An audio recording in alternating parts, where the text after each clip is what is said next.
본회의장에서 안내 말씀드리겠습니다. 지금 바로 본회의가 개의되겠습니다. 의원님들께서는 회의장으로 속히 입장해 주시기 바랍니다. 다시 한번 안내 말씀드리겠습니다. 지금 바로 본회의가 개의되겠습니다. 의원님들께서는 회의장으로 속히 입장해 주시기 바랍니다.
의석을 정돈해 주시기 바랍니다.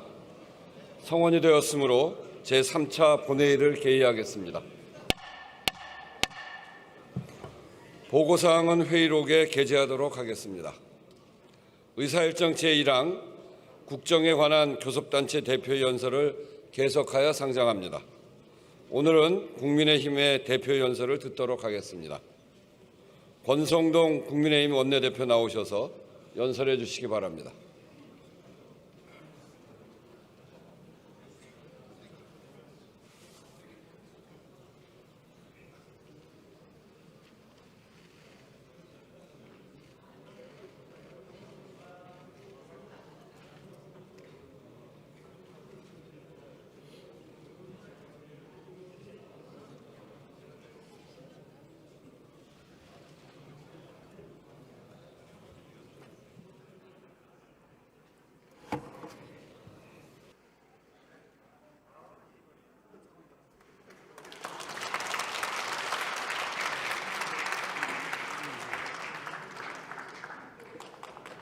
연설에 앞서 어제 그 어느 곳보다 안전해야 할 학교에서 충격적인 사건이 있었습니다. 우리 당은 진상규명과 재발방지 대책을 마련하는 데 앞장서겠습니다.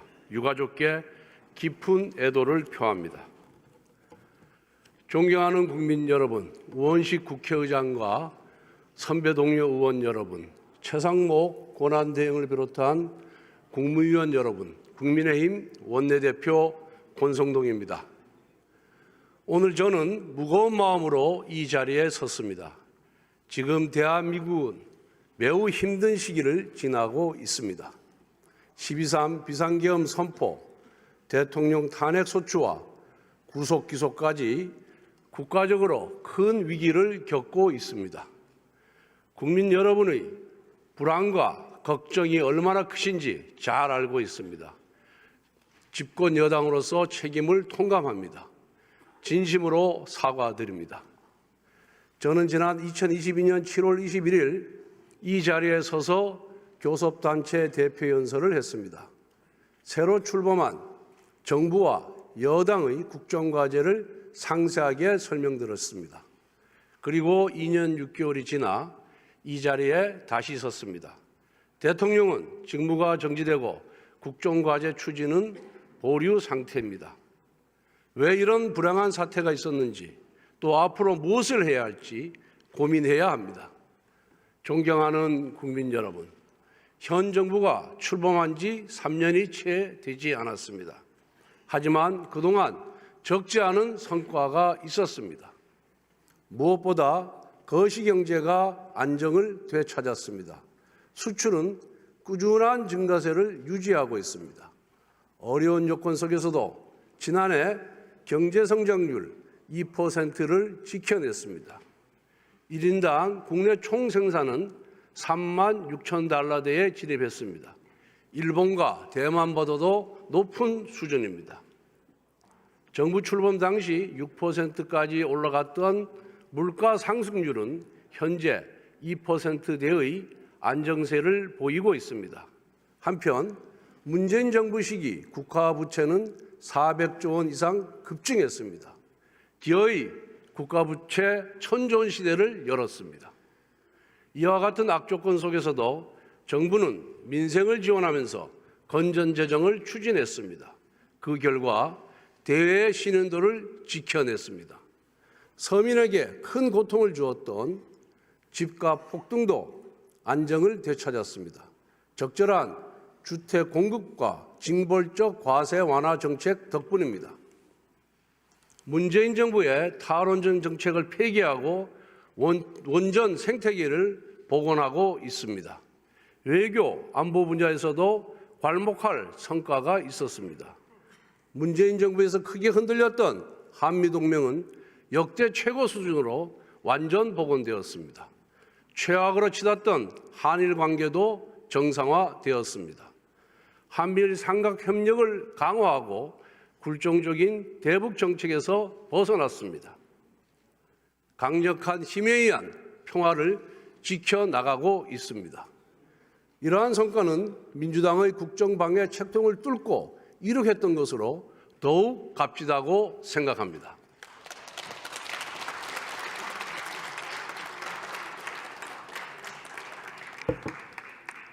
하지만 미완의 과제도 있습니다. 특히 내수 침체가 지속되면서 많은 국민들께서 어려움을 호소하셨습니다. 취약계층 보호 강화, 소상공인 자영업자 지원 확대와 같은 민생 안정 정책을 펼쳐왔지만 여전히 부족합니다. 저출산 문제 대응을 위해 정부 여당은 인구전략기획부 신설을 추진해 왔습니다.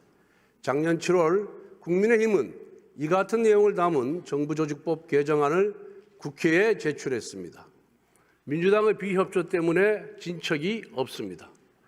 국민 노후와 청년의 미래가 걸린 연금 개혁도 국회 논의가 반년 가까이 중단되었습니다.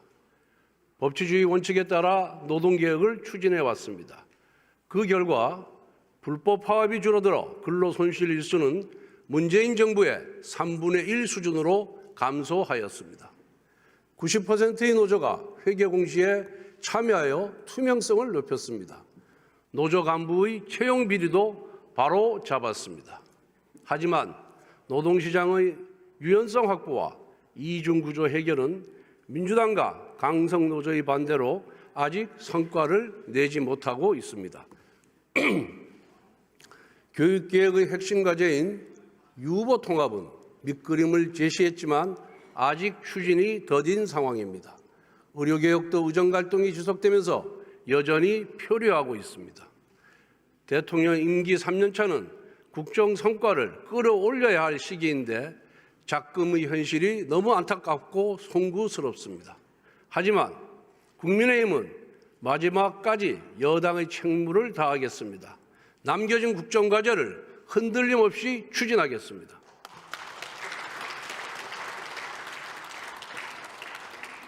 존경하는 국민 여러분, 지난 12.3 비상계엄 선포는 21세기 대한민국에서 납득할 수 없는 조치였습니다. 그런데 왜 비상조치가 내려졌는지 한 번쯤 따져봐야 합니다. 대한민국 정부 수립 이후 문재인 정부까지 74년 동안 발의된 탄핵 소추안은 총 21건입니다. 그런데 윤석열 정부 출범 이후 거대 야당은 무려 29건의 탄핵 소추안을 발의했습니다. 우리 헌정사에서도 세계 어느 나라에서도 이런 야당은 없었습니다. 더욱 기가 막힌 것은 탄핵 소추 이유입니다. 이준석 방통위원장은 임명된 지 단 이틀 만에 탄핵되었습니다. 방송 장악을 위한 민주당의 정략적인 탄핵이었습니다. 이재명 대표는 대북 송금 사건, 대장동 백현동 비리 사건의 주범입니다. 그런데 이 사건을 수사한 검사들을 무더기 탄핵했습니다. 범죄 피고인이 수사검사를 탄핵하는 적반하장의 폭거였습니다. 탈원전, 서해 공무원 피살, 집값 통계 조작, 태양광 사업 비리와 같은 문재인 정권의 부정부패 범죄를 감사하였다는 이유로 난데없이 감사원장까지 탄핵하였습니다. 이재명 대표의 재판을 공소유지하는 중앙지검장과 검사들도 탄핵하여 직무를 정지시켰습니다. 이 대표 수사팀의 족쇄를 채워 재판을 지연시키겠다는 목적입니다. 심지어 법무부 장관이 탄핵 소추안에는 이재명 대표를 노려봤다는 황당무계한 사유까지 포함시켰습니다. 대통령 탄핵소추 통과 이후 국정 안정이 무엇보다 절실합니다. 그런데 한덕수 대통령 권한대행까지 탄핵했습니다. 헌재 재판관 임명과 관련하여 여야 합의를 요청했다는 것이 탄핵 사유였습니다. 세상에 이런 행포가 어디 있습니까?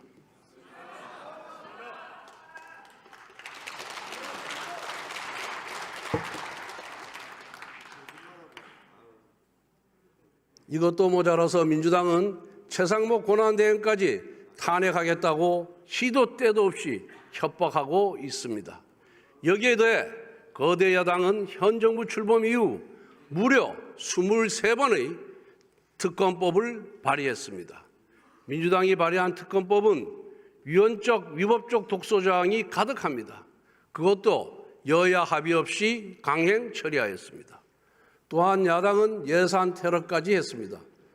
민주당은 금년도 예산안을 대폭 삭감하여 단독 처리했습니다. 지역 상품권 1조 원 증액에 반대한다고 보복한 것입니다. 국회 청문회는 또 어땠습니까? 다수당의 힘으로 입법청문회, 청원청문회 열어놓고 온갖 기형적인 막말과 갑질을 보여주었습니다. 수많은 공직자, 기업인들을 불러서 마치 범죄자 신문하듯이 겁박하고 조롱했습니다. 청문회가 아니라 인신공격의 경연장이었습니다. 지금까지 대통령과 권한대행이 행사한 제의 요구권은 총 38건입니다. 이를 두고 민주당은 독선이라고 비판합니다. 불통, 독선 이미지를 낙인 찍는 전형적인 민주당의 수법입니다. 국익을 위하는 법이라면, 여야 합의로 통과된 법이라면 정부가 왜 제2요구권을 행사합니까? 국민 여러분, 29번의 연쇄 탄핵, 23번의 특검법 발의, 38번의 제2요구권 유도, 셀 수도 없는 갑질 청문회 강행, 삭감 예산안 단독 통과, 이 모두가 대한민국 건국 이후 단 한 번도 본 적이 없는 처음 있는 일입니다. 의회 독재의 기록이자 입법 폭력의 증거이며 헌정 파괴의 실록입니다.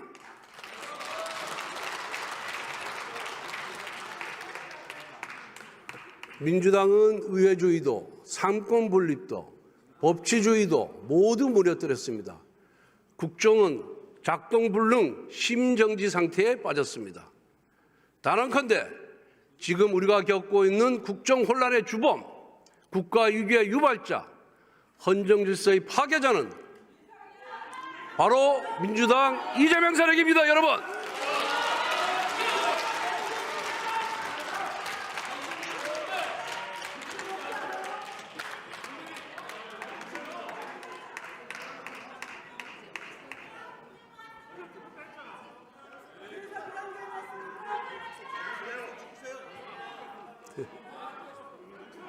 국정 혼란의 목적은 오직 하나, 민주당의 아버지 이재명 대표의 방탄입니다.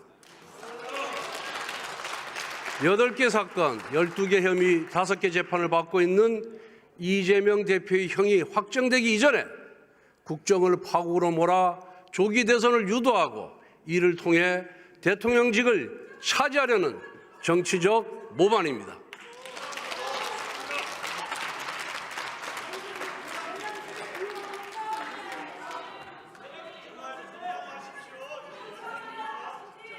민생도 경제도 팽개치고 대표 한 사람 방탄을 위해 입법 권력을 휘두르는 개인 숭배 세력, 탄핵 특검 말고는 아무것도 할 줄 모르는 불안 조장 세력, 정치를 끝없는 갈등과 대립으로 몰아가는 국민 분열 세력, 이것이 바로 민주당의 본 모습입니다.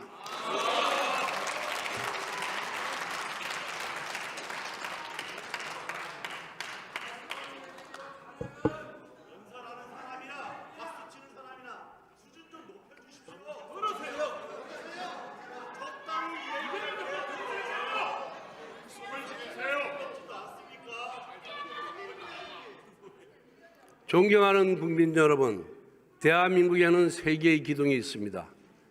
바로 자유민주주의와 시장경제, 그리고 한미동맹입니다. 민주당은 이 3개의 기둥을 뽑아버리고 대한민국을 혼란과 쇠락의 길로 이끌려고 합니다. 한미동맹은 대한민국 외교안보의 근간이자 대한민국 번영의 밑거름입니다. 하지만 한미동맹의 역사가 순탄하지는 않았습니다. 80년대 운동권은 미제국주의 타도를 외치며 극단적인 반미투쟁을 전개하였습니다. 여기 계신 야당 의원님 중에서도 극렬하게 반미투쟁에 앞장섰던 분들이 있습니다. 이제는 생각이 좀 바뀌셨습니까?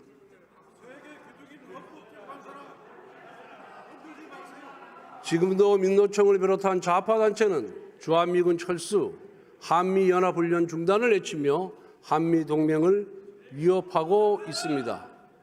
그런데 최근 민주당은 난데없이 한미동맹 지지 결의안을 발의했습니다. 이재명 대표도 한미동맹을 부쩍 강조하고 있습니다. 조기 대선을 겨냥한 위장전술입니다. 카멜레온의 보호색이 성조기 무늬로 바뀌었습니다.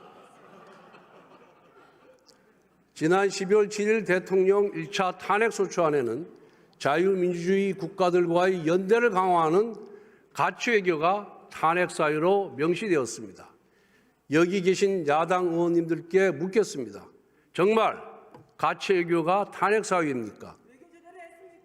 만약 그렇다고 생각한다면 여러분은 대한민국의 근간을 부정하는 것입니다.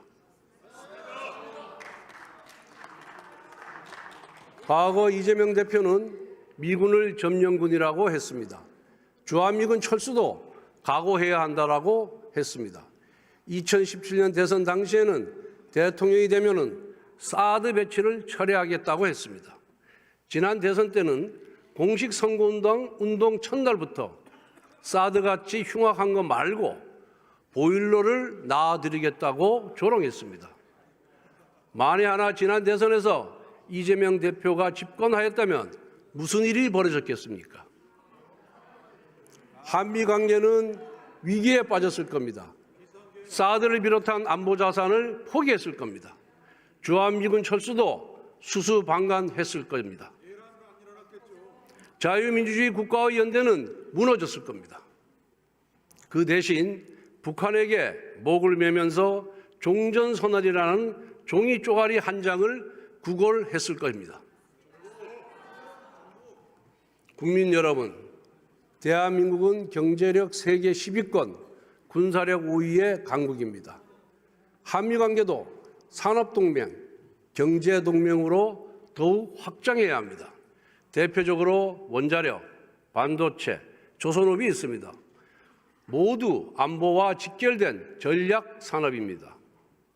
원자력 분야에서 미국의 원천 기술과 강력한 외교력, 그리고 한국의 원전 건설과 운영 능력이 결합하면 강력한 시너지를 발휘할 수 있습니다. 그런데 누가 우리 원전 산업 생태계를 파괴했습니까? 바로 민주당입니다. 민주당은 작년 말에도 차세대 원전 기술인 소듐 냉각 고속로 연구개발 예산을 삭감했습니다. 70억 원에서 7억 원으로 줄였습니다. 예산 90%가 날아갔습니다. 반도체 산업 육성을 위한 반도체 특별법과 전력망 특별법 통과도 발목을 잡고 있습니다. 반도체와 전기가 부족한데 어떻게 첨단 산업을 육성합니까? 쌀 없이 밥 짓겠다는 거짓말입니다. 대한민국 조선업은 세계 최고 수준입니다. 미국 트럼프 대통령도 우리 조선업을 주목하고 있습니다. 우리 조선업계가 미 해군 함정을 유지, 보수, 정비할 수 있다면 조선업 발전은 물론 안보에도 도움이 될 수 있습니다.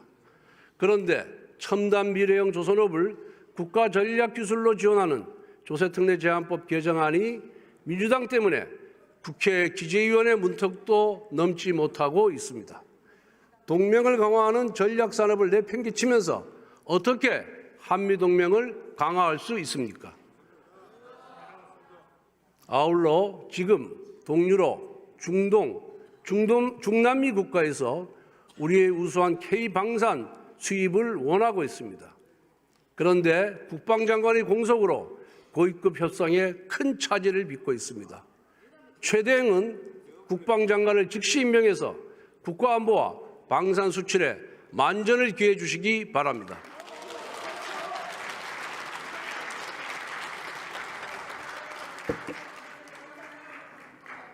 존경하는 국민 여러분, 작년에 노벨 경제학상을 수상한 데런 에스모글로 교수는 대한민국이 번영하고 북한이 몰락한 원인이 경제제도의 차이에 있다고 했습니다.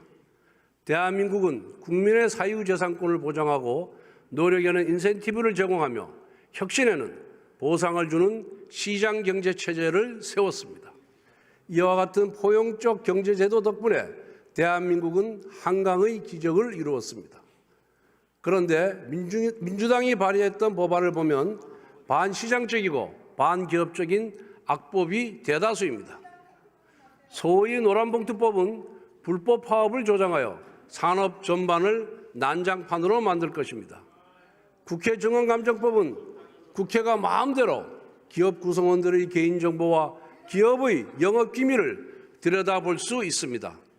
이것은 시장과 기업에 대한 정치 권력의 약탈입니다. 민주당은 그렇게 약탈한 전리품을 좌파 단체와 나누어 갔습니다. 민주당이 민노총, 전농 같은 좌파 단체의 입법 로비를 들어주면 좌파 단체는 민주당을 위해 정치 투쟁의 스크럼을 짜주었습니다. 민주당이 입법거래로 배를 불리는 동안 대한민국의 투자 환경은 지속적으로 악화되었습니다. 정부 발표에 따르면 414개 경제 관련 법률 중 형벌 규정이 무려 5,886개에 달합니다. 이 중 다수가 이중처벌 혹은 양벌 규정입니다. 주한미국 상공회의소 조사를 보면 한국에서 애국 기업들이 투자하기 힘든 이유가 예측하기 힘든 규제 환경이라고 합니다. 이처럼 반기업적인 투자 환경을 누가 만들었습니까? 바로 정치입니다. 그저 기업을 규제하고 과도하게 비난하면 착한 정치인, 견연 정치인으로 대접해주는 위선의 정치 문화가 우리 경제의 족쇄가 되었습니다. 그리고 그 중심에 민주당이 있습니다.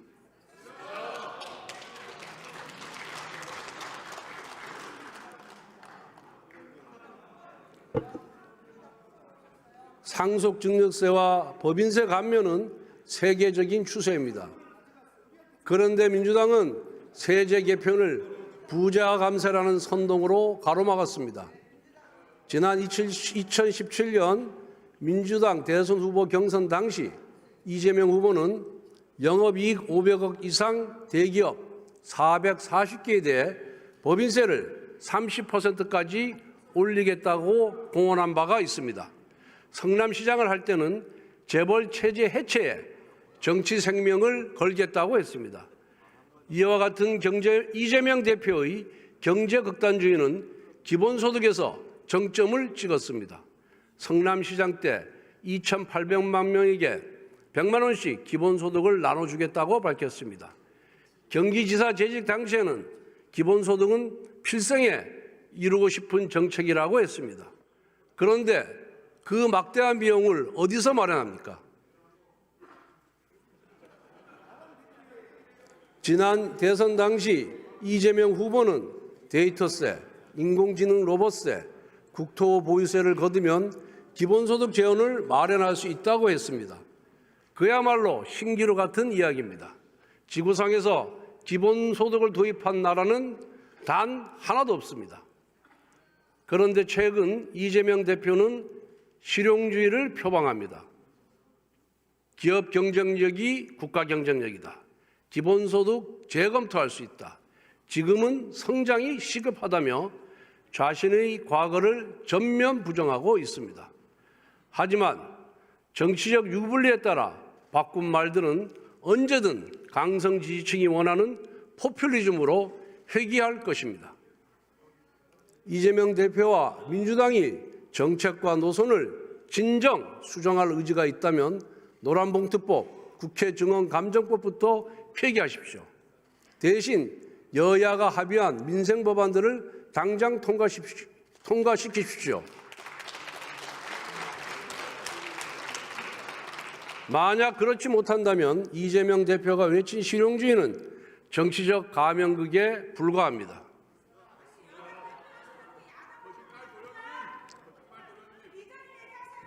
존경하는 국민 여러분, 대한민국 자유민주주의가 위기에 봉착했습니다.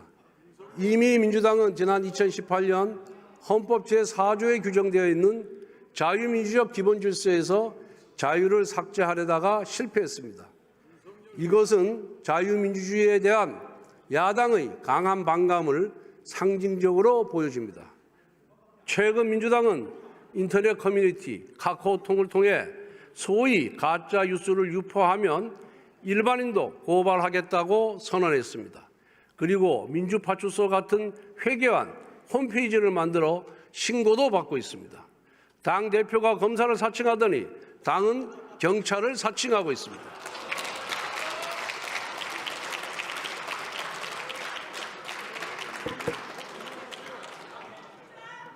빅브라더가 당신을 주시하고 있다. 조지 오웰의 소설 1984에 나오는 유명한 문장입니다. 이제 이 문장은 우리 현실 속에서 민주당이 당신을 주시하고 있다로 바뀌고 있습니다. 민주당의 검열과 본능은 여론조사업체 관리법안, 언론재갈법, 언론사에 대한 광고 압박에서도 볼 수 있습니다. 이처럼 민주당과 이재명 대표는 의회 권력만으로도 무소불위 권력을 휘두르고 국민의 일상까지 감시합니다. 민주당의 권력이 더 커지면 무슨 일이 벌어지겠습니까? 국민의 사생활도 통제하는 공포정치가 일상화될 것입니다. 반대 세력에 대한 끝없는 정치보복과 숙청이 벌어질 것입니다. 국민 여러분, 국민의힘이냐 민주당이냐라는 질문은 자유민주주의냐 1인 숭배 독재주의냐라는 질문과 같습니다. 안정과 통합이냐 혼란과 분열이냐라는 질문과도 같습니다. 그리고 그 답은 명확합니다.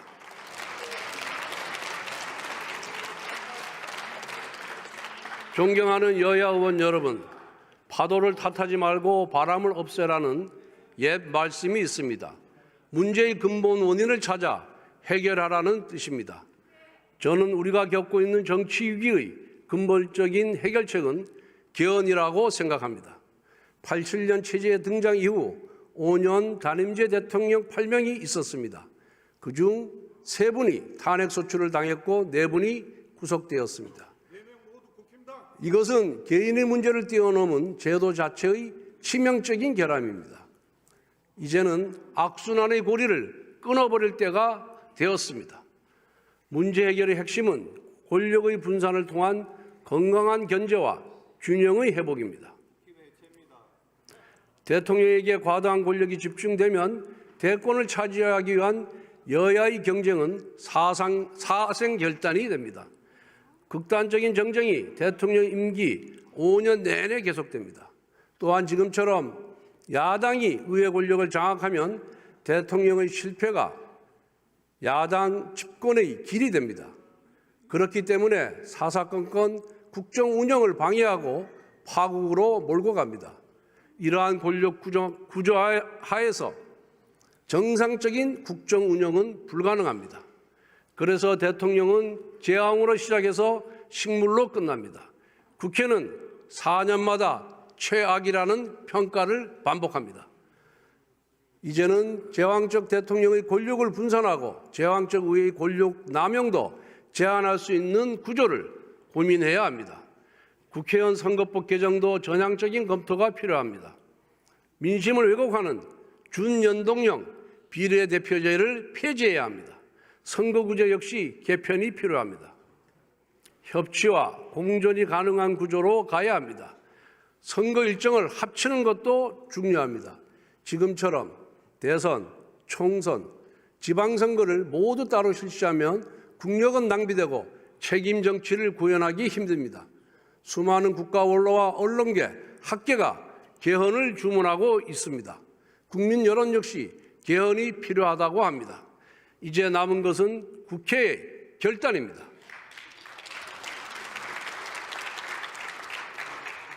(2022년 9월) 이재명 대표도 바로 이 자리에서 개헌 필요성을 역설한 바가 있습니다. 그런데 지금 민주당과 이재명 대표는 개헌을 애써 외면하고 있습니다. 대권이 눈앞에 다가왔다고 생각하는 것입니까? 이대로 가면 다음에 누가 어느 당이 집권하더라도 총성 없는 내전이 반복될 뿐입니다. 여야가 함께 머리를 맞대고 국민과 각계의 의견을 수렴합시다. 우리 자신의 임기조차 단축할 각오로 최선의 제도를 찾아봅시다.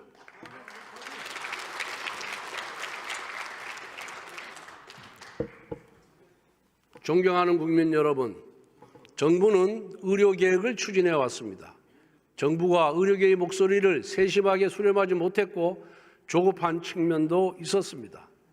그렇지만 필수 의료를 정상화하고 지역 의료를 살리기 위해서는 의료개혁이 필요합니다. 의정대화를 다시 시작합시다. 의료 현장의 정상화를 위해 국민의힘은 정부, 의료계와 함께 지혜를 모아가겠습니다. 우리 당은 작년 말에 대한의학회 등 6개 단체가 요구한 전공의 수련 특례와 입영 연기 적용을 정부에 관철시켰습니다. 교육부총리도 2026년 의과대학 정원 문제를 원점에서 논의하겠다고 약속했습니다. 아울러 민주당의 책임 있는 역할을 촉구합니다. 그동안 민주당은 국가적 중대 현안인 의정 갈등을 수수방관하며 정치적 반사 이익만 취해왔습니다. 국회 제1당원으로서 지극히 무책임한 태도입니다. 정책에 쓰는 힘의 10분의 1만이라도 민생 현안에 쓰기를 바랍니다. 존경하는 국민 여러분, 연금개혁도 핵심 국정과제로 추진해 왔습니다. 작년 9월 정부는 연금개혁안을 국회에 제출했지만 지금까지 국회 논의는 중단되었습니다. 정부안 제출을 다그쳤던 민주당이 막상 정부가 개혁안을 제출하자 논의를 거부했기 때문입니다. 그랬던 민주당이 갑자기 논의를 다시 시작하자고 합니다. 보건복지위에서 모수개혁부터 하자고 주장합니다. 민주당의 주장대로 구조개혁을 빼고 자동 안정화 장치도 없이 소득 대체율을 45%까지 올리는 모수 개혁만 한다면 국민연금기금 고갈 시점이 고작 8년 정도 늦춰줄 뿐입니다. 그렇게 되면 미래 세대에게 엄청난 재정 부담을 떠넘기게 됩니다. 우리 세대가 좀 더 혜택을 누리자고 우리 청년들에게 빚더미와 암울한 미래를 물려주면 되겠습니까? 연금개혁은 기본 틀부터 바꾸어야만 50년, 100년을 지속할 수 있습니다. 그래서 국민의힘이 줄곧 모수개혁과 구조개혁을 함께 하자고 주장하는 것입니다. 아울러 국민연금 수익률을 더 높일 수 있는 방안도 모색해야 합니다. 수익률이 높아야 연금 재정도 건전해집니다. 현재 국민연금기금의 규모는 1,200조 원에 육박합니다. 세계 연금기금 중 3, 4위 수준입니다. 투자를 결정하는 기금운용위원회도 장차관 공무원과 노사 대표가 아니라 전문가 중심이 되어야 합니다. 연기금의 수익률을 획기적으로 올리기 위해 세계적인 인재를 불러올 수 있는 방안을 마련하겠습니다. 연금개혁은 기초연금, 퇴직연금, 개인보험과 연계되어 있습니다. 따라서 보건복지 단일 상임위 차원이 아니라 특별위원회라는 큰 그릇을 만들어 논의해야 합니다. 여야가 특위 구성에 합의한다면 국민의힘은 모수개혁부터 논의하는 것을 수용하겠습니다. 그러나 반드시 구조개혁과 수익률 개혁 논의가 이어지는 장치가 마련되어야 할 것입니다.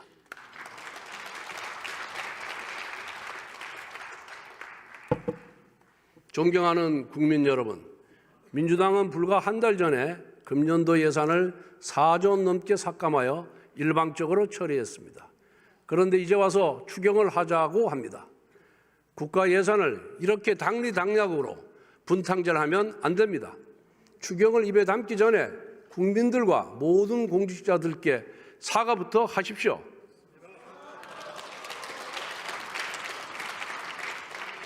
우리 당은 추경 논의를 반대하지 않습니다. 하지만 분명한 원칙과 방향이 필요합니다.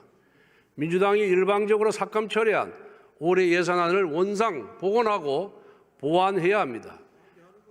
지역화폐와 같은 정쟁의 소지가 있는 추경은 배제하고 내수회복, 취약계층 지원, AI를 비롯한 산업 통상 경쟁력 강화를 위한 추경으로 편성해야 합니다. 아울러 이번 2월 국회에서 반도체 특별법을 반드시 처리해야 합니다. 미국, 중국, 일본, 대만 등 주요국들은 반도체를 국가안보 전략 산업으로 여기고 전폭적인 지원을 하고 있습니다. 세계 각국은 국가적 정책 지원과 근로시간 유연화를 통해 초경쟁 체제에 돌입했습니다. 연구개발과 생산이 24시간 365일 지속되지 않으면 살아남을 수 없는 산업이기 때문입니다. 전 세계에서 반도체 연구 인력이 주 52시간 근무에 발목 잡힌 나라는 어디에도 없습니다. 그런데 민주당은 고임금 연구개발 인력에 한해 주 52시간 근로시간의 예외를 주자는 법안을 끈질기게 거부하고 있습니다. 주 52시간 규제에 집착하는 민주당은 글로벌 스탠다드에서 한참 뒤떨어진 정치 세력입니다. 이 변화무쌍한 시대에 실용의 가치를 배신하는 21세기 세국입니다.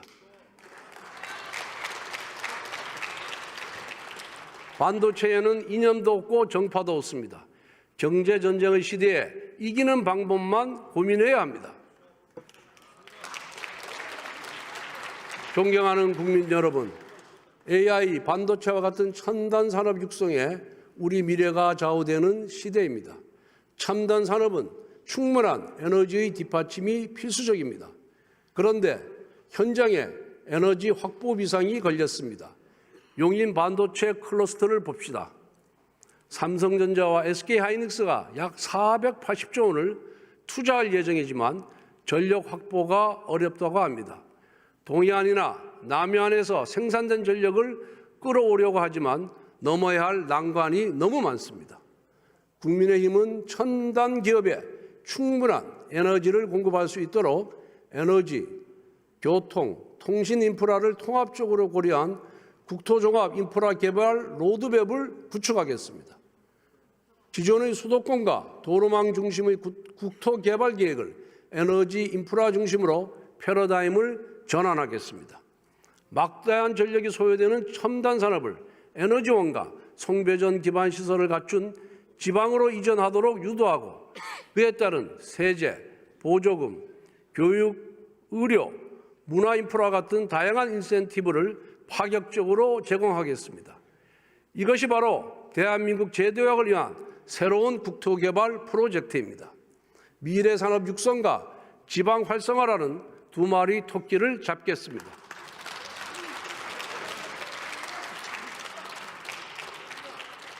존경하는 국민 여러분, 올해는 광복 80주년이 되는 해입니다. 지난 80년 우리는 도종과 성취의 역사를 써왔습니다. 식민 지배와 전쟁의 폐허 위에 나라를 세우고 도로를 닦고 공장을 만들었습니다. 가난 속에서도 학교를 건립하여 아이들을 가르쳤습니다. 그렇게 자란 아이들이 산업화와 민주화의 역군이 되었습니다. 대한민국은 식민지를 경험한 나라 중 유일하게 산업화와 민주화 모두 성공한 나라가 되었습니다. 작년 10월 노벨 경제학상을 수상한 사이먼 존슨 교수는 수상 발표 직후 기자회견 일성으로 이렇게 밝혔습니다. 한국 경제를 보라. 성공한 국가의 모범 사례다. 동료 의원 여러분, 우리는 선배 세대로부터 좋은 나라를 물려받았습니다. 그런데 우리는 후손에게 좋은 나라를 물려줄 수 있겠습니까? 지금과 같은 정치가 계속된다면 우리는 받은 만큼 돌려줄 수가 없습니다.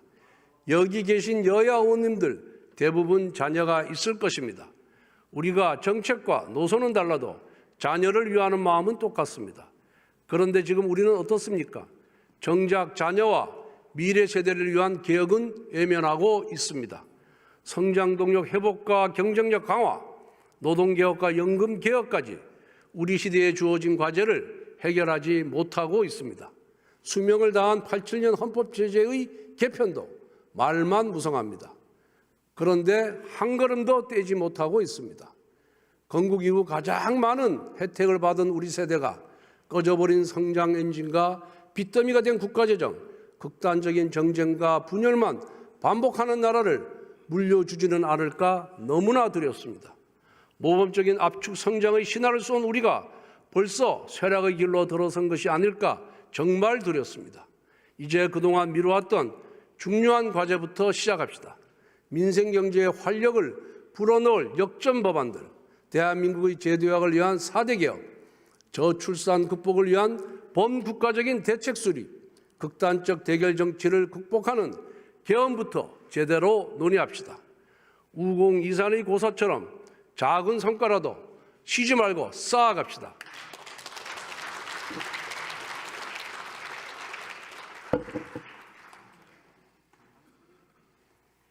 존경하는 국민 여러분, 국민의힘은 대한민국의 정통 보수 정당입니다.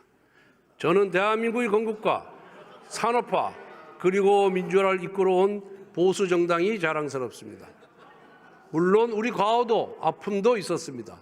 그 공은 계승하고 관은 덜어내는 것이 후배 정치인의 책무입니다. 온갖 고난 속에서도 대한민국의 번영을 이끌어온 선배들처럼 이 시대의 과제를 해결하도록 노력하겠습니다. 대한민국을 떠받치고 있는 세계의 기둥, 자유민주주의와 시장경제, 그리고 한미동맹의 소중한 유산을 반드시 지켜내겠습니다. 다시 한번 힘차게 전진하는 대한민국을 만들겠습니다. 경청해 주셔서 감사합니다.